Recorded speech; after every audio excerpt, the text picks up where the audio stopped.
Alô! Hoje é dia de festa aqui no Pulando a Cerca. Hoje, dia 6 de novembro de 2015. Pulando a cerca, por cima, pelo meio, por baixo. Por quê? Porque a gente vê o outro lado da cerca. E no outro lado da cerca, não tem sacanagem. Está errado? Corrupção. O diretor Ricardinho fez assim, ao vivo é assim mesmo. Então, pulando a cerca, a gente vê o outro lado, não tem sacanagem, corrupção, tem educação, justiça e festa. Por que a festa? É uma festa, sim, esse programa Pulando a Cerca, que não tem pauta, não tem roteiro, não tem censura, resistir a 13 anos. 13 anos no ar. É uma resistência fantástica, com pouquíssimo recurso, com pouca mobilidade e assim mesmo é ao vivo. E ao vivo, todo mundo tem uma história para contar. Hoje, 13 anos, é a nossa história. Se fôssemos católicos, seria a nossa primeira comunhão. Se fôssemos israelitas, seria o nosso bar mitzvah. Então, 13 anos é o ritual de passagem da infância para o mundo adulto. Então, hoje nós estamos comemorando o nosso ritual de passagem para o mundo adulto. E não podíamos deixar de convidar um super convidado, especialmente convidado, sempre participou com a gente aqui, o doutor Modesto da Silveira, que hoje é o maior advogado vivo do Brasil. Salvou milhares de pessoas na ditadura militar, aqui no mundo cinza, de morte, de tortura, etc. E tal. É um verdadeiro resistente. E por falar em resistência, o nosso programa hoje vai abordar a nossa resistência. Olha só, eu com toda dificuldade, eu tive AVC e estou falando agora aqui com vocês. É uma resistência. A nossa equipe, é o verdadeiro Pulando a Cerca. Pulando a Cerca não é aquela sacanagem habitual, é resistência. Eu queria dar parabéns à nossa equipe. Catarinão, mostra a nossa equipe. Vamos lá. O Bira, o doutor Modesto, Pessano, Zada, Chiquinho, Ricardinho. Quem está lá atrás? Levanta, César. E o Edson. Bira, mostra o Catarinão. Mostra, Catarinão. Nossa equipe com 13 anos de convivência. É uma vitória, não é? Então, vamos chamar agora ao doutor Modesto da Silveira, que todos nós somos Pulando a Cerca. Nós representamos a resistência. Aquilo que o outro canal convencional nunca daria, nunca falaria, a gente fala aqui.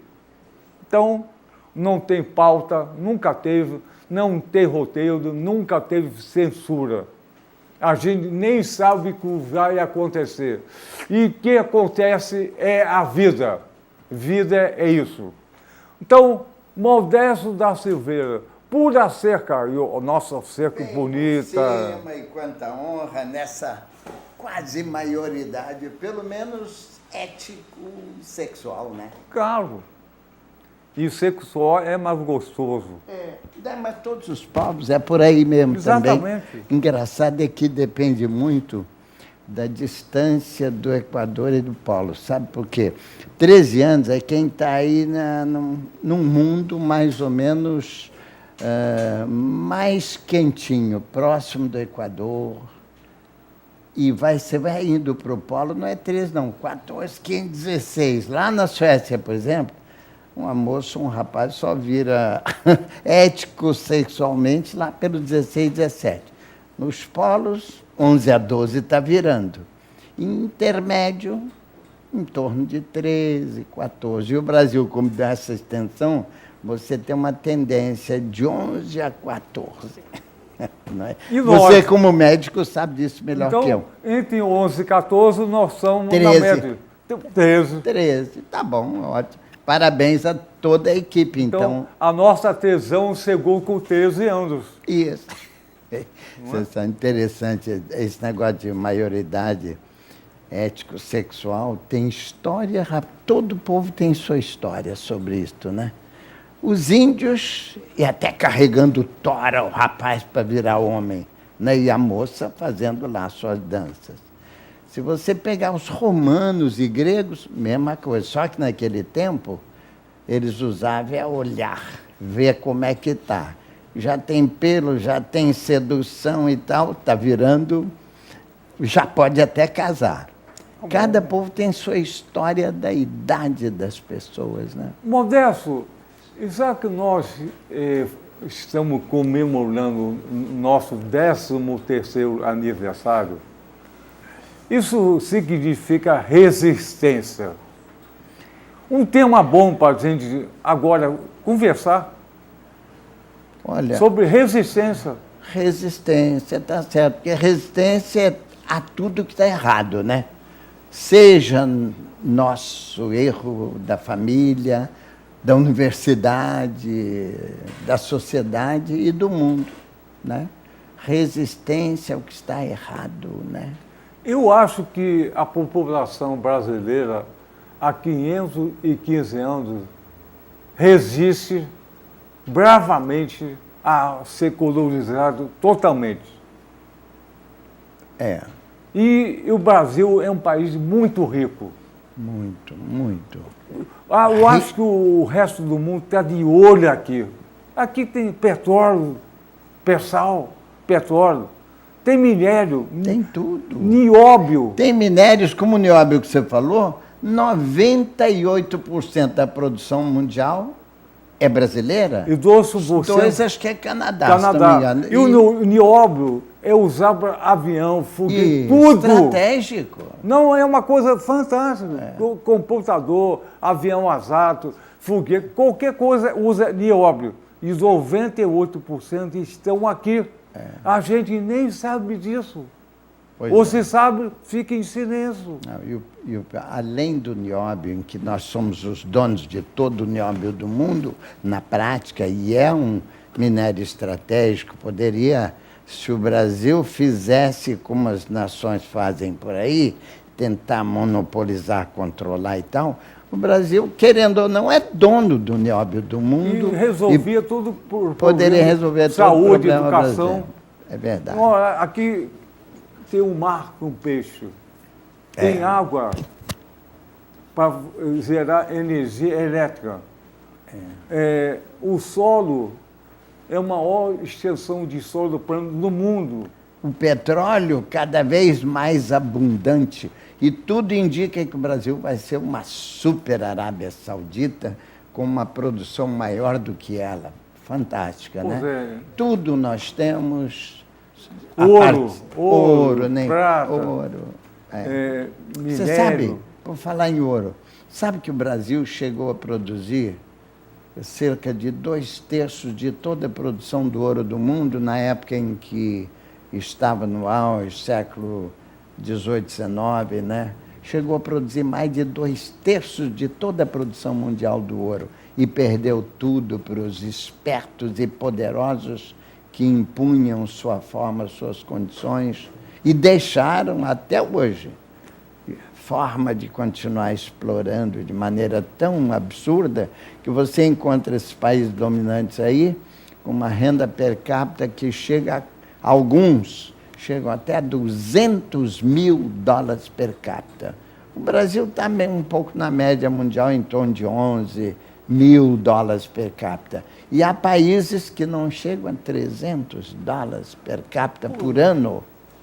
Zé, então, que olha coisa só, louca, olha, né? olha que mundo a gente vive. É, desigual. Europa e Estados Unidos, conta, a África, a América Latina.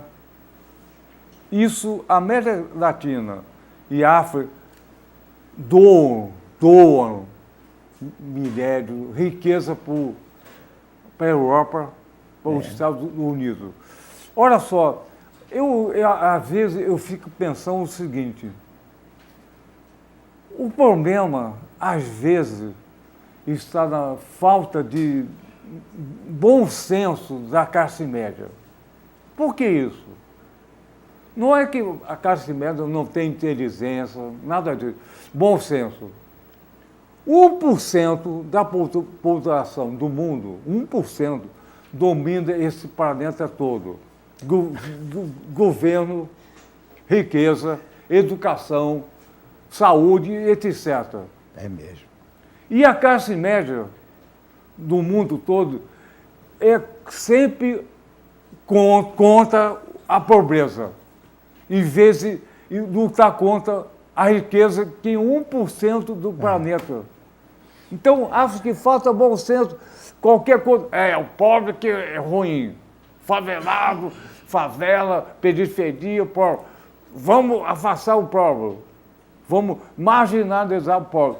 E dar força para 1% que é egoísta, capitalista, do mundo todo. Então, a questão não é a pobreza, é a riqueza.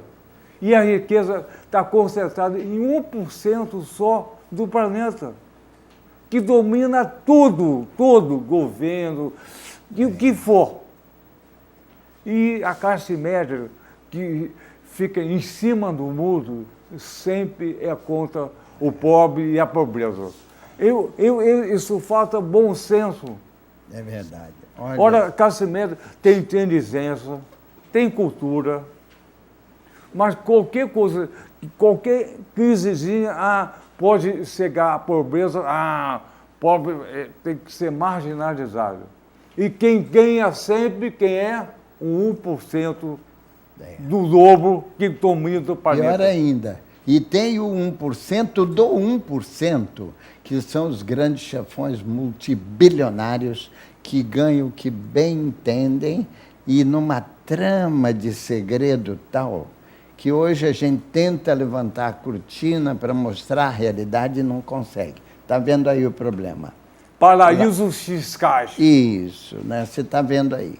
Agora que a gente pensava até levantar a cortina para mostrar a realidade de todos os grandes exploradores da humanidade, eles estão trancando, fechando os meios de comunicação, os grandes meios que representam o interesse desse 1%, mais ainda, 1% do 1%, não deixa sair nada.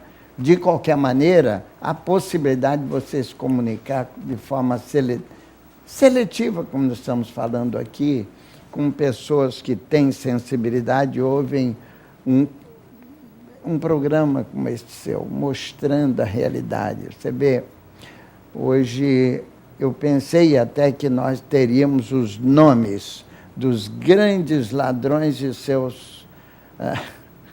E os seus esconderijos, né?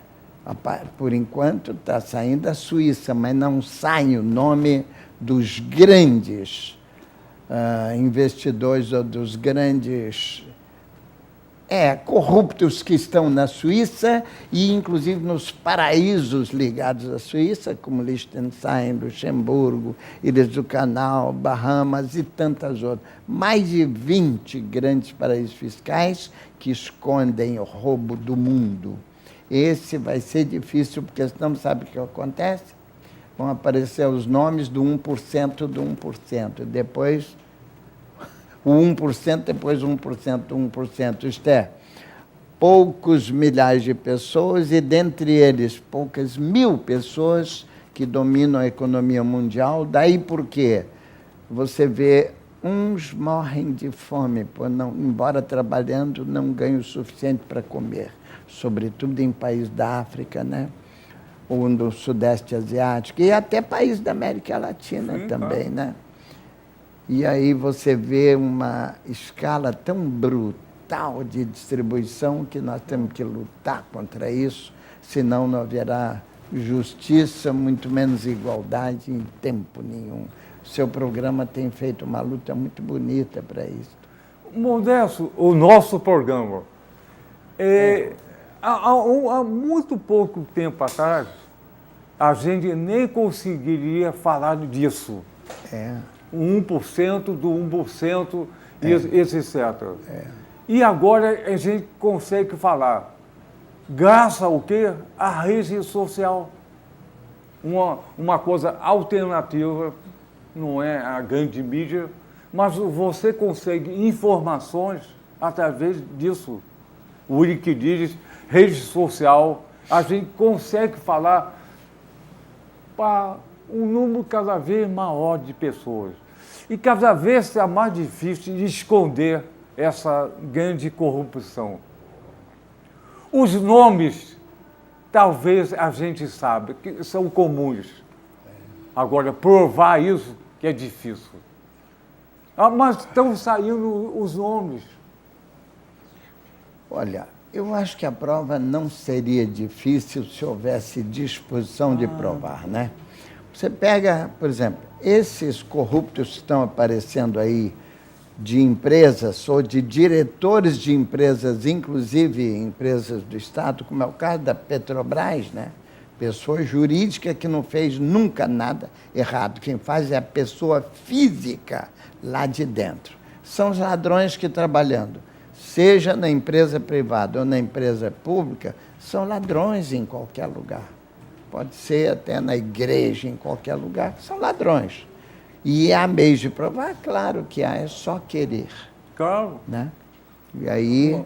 Mas quando se quer provar ao adversário, tem 1000 provas.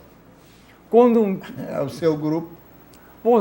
Quando você quer provar do lado contrário, nunca tem, protela, esquece, guarda o processo.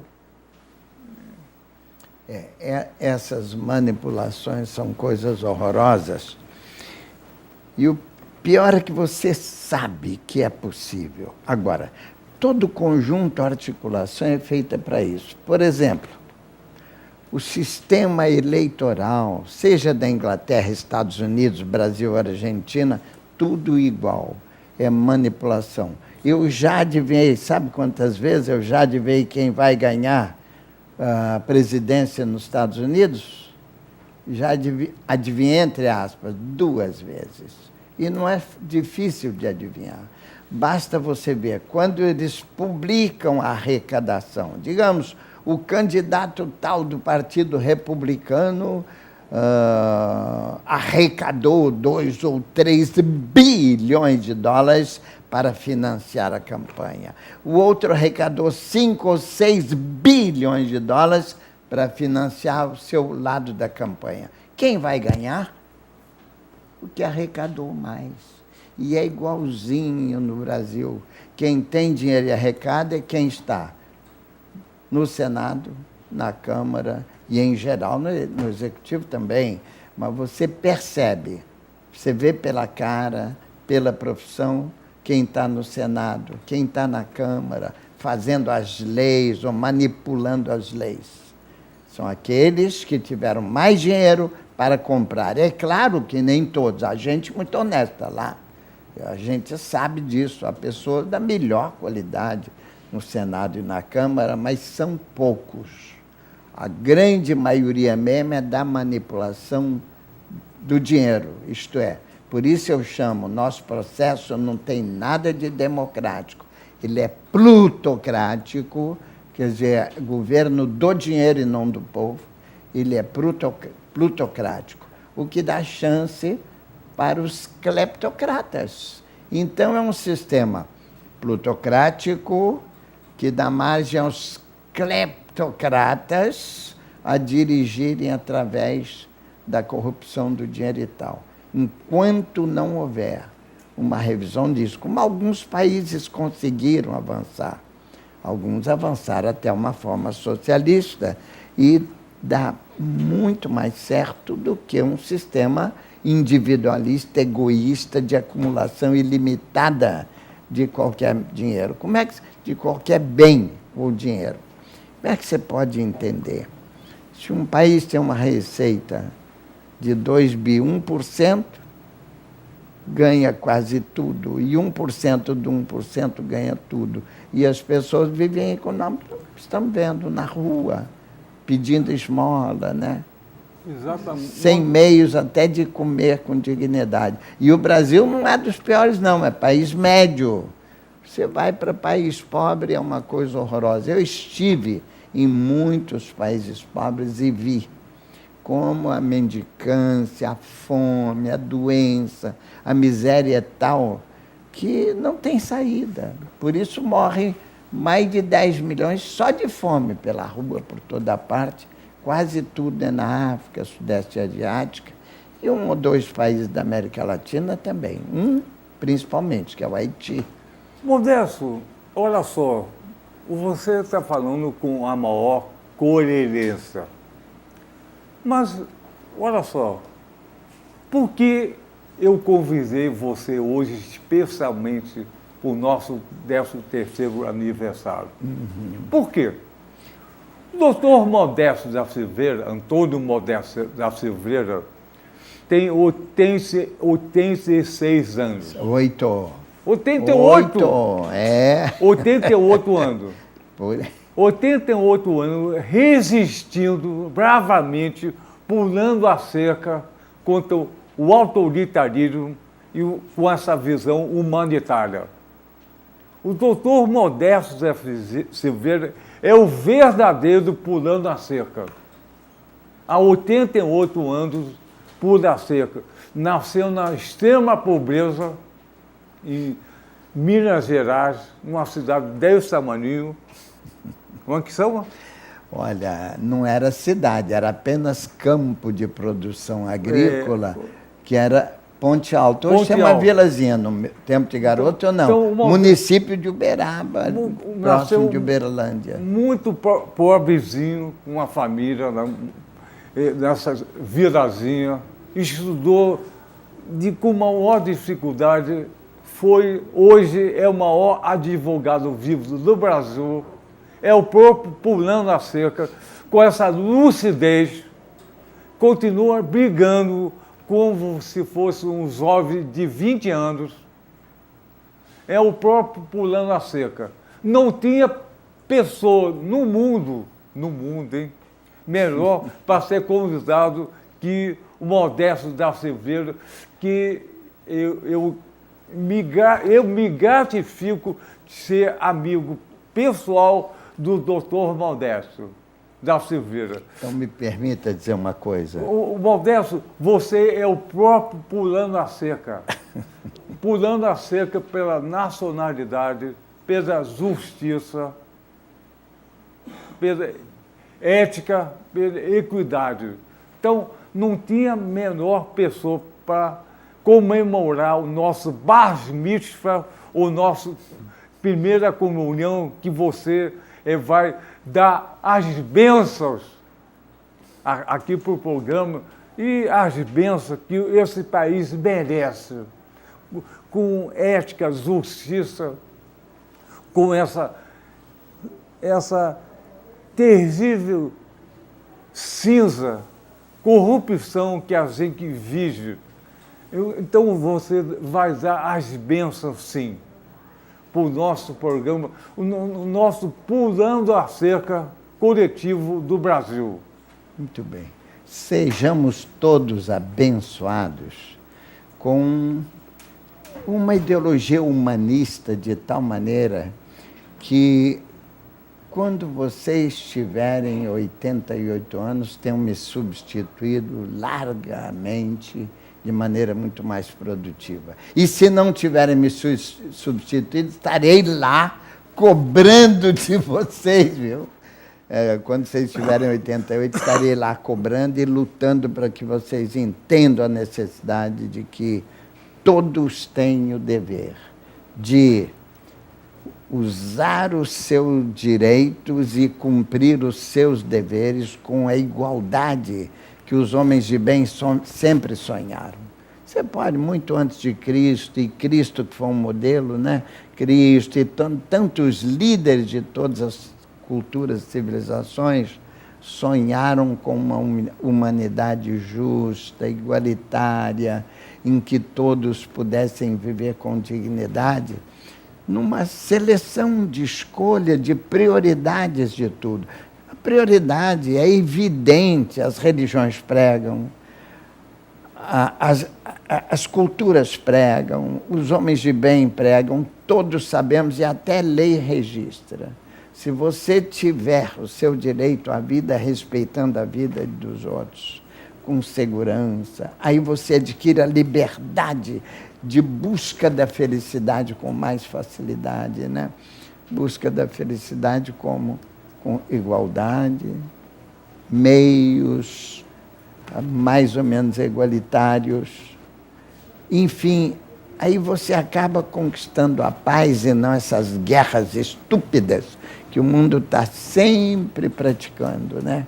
Essas guerras que fazem inviabilizar a felicidade humana também. Só isso. Podemos até um dia, se você quiser, discutir só esse lado negativo. Eu estou querendo o positivo.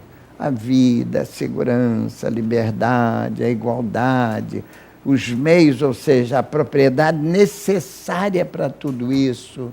E aí a paz e o encontro com a felicidade. É possível? É. Vai dar trabalho? Vai. Está dando trabalho e muito. Agora, os que detêm o poder, sobretudo econômico, não permitem que você seja feliz. Sobretudo. Pois é, Modesto, você, com teu 88 anos de lucidez, é um belo exemplo. Porque, na verdade, não tem idade para ter lucidez e bom senso. Mas o nosso sistema capitalista degola as pessoas quando aposentam. Degola quando aposentam. E você está vivo, sem ser enforcado e degolado. É um belo exemplo que a maturidade não é uma coisa degoladora. A maturidade é para pensar, para florescer, para dar exemplo. Não se tornar um vovozinho, que é legal o vovozinho, mas o vovozinho na cadeira de roda, sem pensar, que abdicou do mundo. Olha só, então o teu exemplo é um exemplo fantástico com o nosso 13º aniversário, de resistência, de humildade, seriedade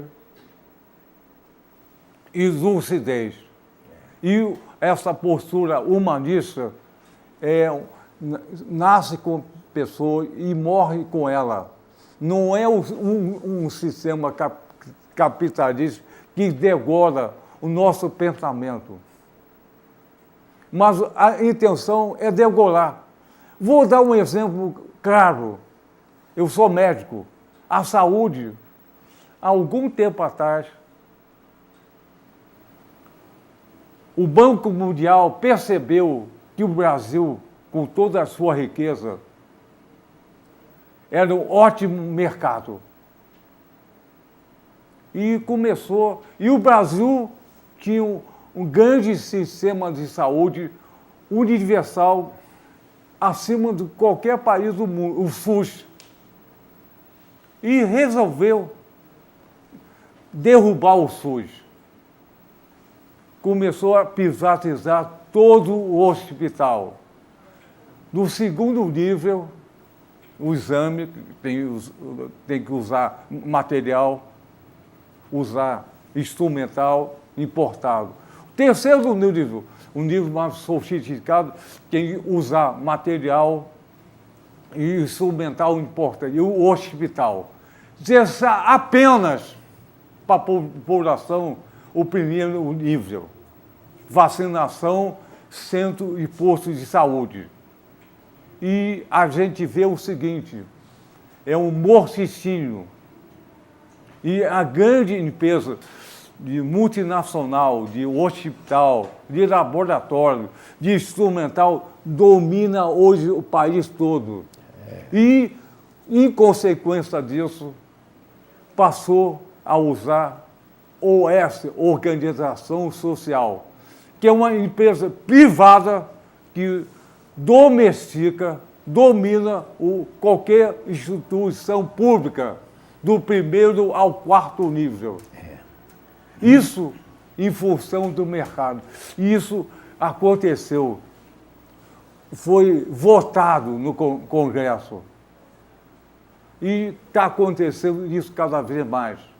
Os planos de saúde estão dominando 60% da saúde do Brasil.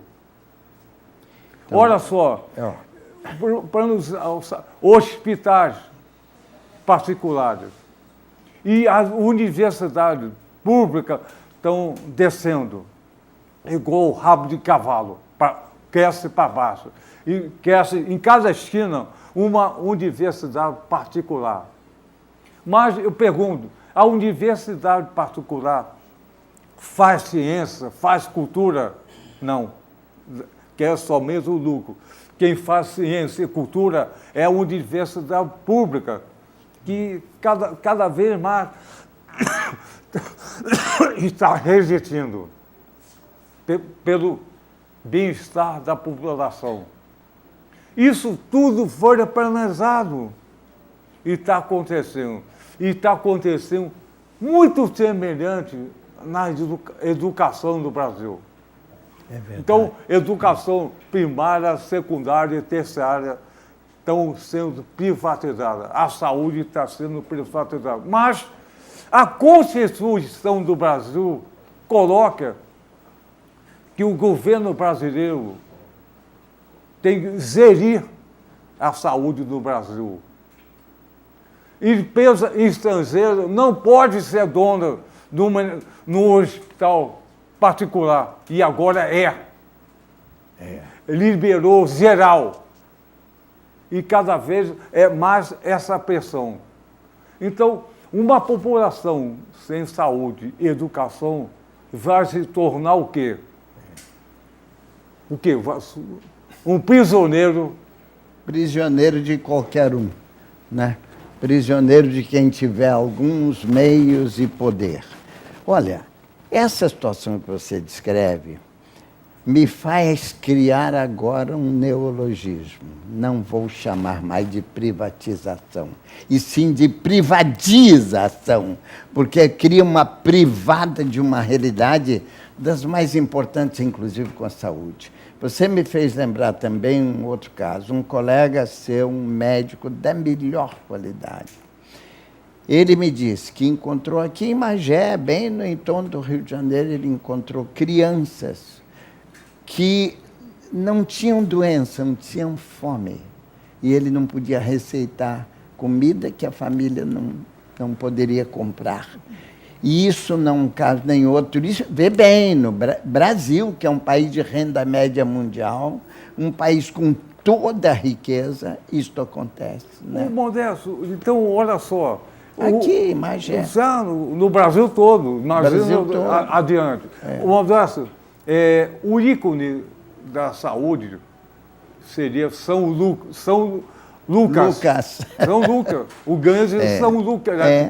O Lucano era Lucano, o médico grego. No Brasil, São Lucas se tornou São Lucros. É verdade. São Lucros. São Lucros. De fato, isso a gente constata a cada momento em que você vê o envolvimento do poder econômico, da produção do medicamento, laboratórios, envolvendo médicos comuns, normais, mas que têm sua fraqueza ou não resiste à pressão, né? É claro que quando um médico é convidado com tudo pago para ir a um congresso médico em Paris, Nova York, Londres, ele não pode recusar, porque é algo importante para ele. E depois é que ele pensa, por que razão um médico tem tudo pago para assistir isso lá, pago pelos laboratórios e coisa. E em todas as áreas é a mesma coisa. Na área do direito, na área da medicina, em todas as áreas está assim. É uma forma de corrupção indireta. Eu diria direta, sim. Para alguns é direta, outros não, nem tomam conhecimento disso. Mas há uma corrupção tal. Num país em que você vê. No mundo está assim, um mundo rico, você encontra pelo menos 5 médicos por 1000 habitantes. O Brasil, um país intermédio, tem quase 2 médicos por 1000 habitantes.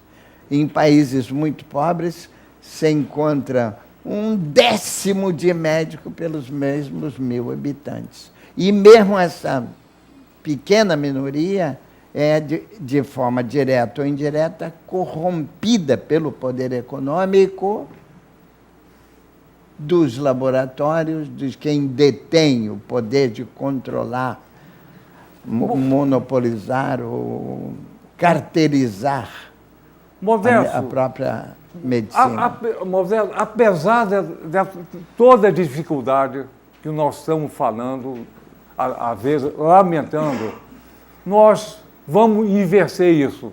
Nós vamos comemorar o nosso 13º aniversário, que esse tempo todo a gente falou só isso, ou tudo isso, ou a favor disso, sem pauta, sem roteiro, sem censura. Vamos dar a nossa festa em comemoração, não à pobreza, não à morte, à vida, à liberdade, à resistência. Isso. E com a certeza de que não é só esperança, e sim realidade que a gente faz marchar e melhorar a cada dia, se nós quisermos. Então, vamos chamar o nosso produtor, pensando com o nosso bolo de aniversário. Ah, é? E chamar a equipe toda. Deixa a cama assim sozinha. Ricardinho, vem cá, nosso diretor. Bira, assistir a nossa convidada. Vem para cá. Zada, vem para cá. Super produção. Pulando uma cerca. Vamos, vem, Bira. Opa, o time todo de futebol que está aí. Vem para cá. Oi, que bom te ver. Vem para cá. Vem para cá. Zada. Pode sentar. Isso. Ciquinho. César, Ricardinho, nosso diretor. Isso é exemplo de superação lá, botafoguense. Isso. Isso é superação. Isso se chama de resistência. Quer dizer, vem Catarinão, vem pra cá. 2015. Vem cá. Isso, toda a equipe, vamos cantar parabéns. Agora pode cantar o parabéns, né? Carlos, parabéns pra você. Nessa data querida, muita felicidade, muitos anos de vida. Olha pra você, nessa data querida, muita felicidade, muitos anos de vida. Olha, Zada, antes de apagar a vela, cada um gostaria de dizer uma palavra a favor ou contra o problema da cerca.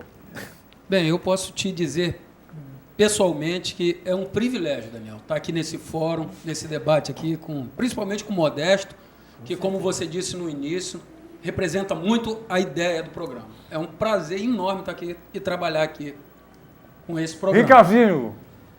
Da mesma forma, né? Para mim é um prazer estar aí, ter conhecido vocês há pouco tempo aqui, mas dou os parabéns aí pelos 13 anos.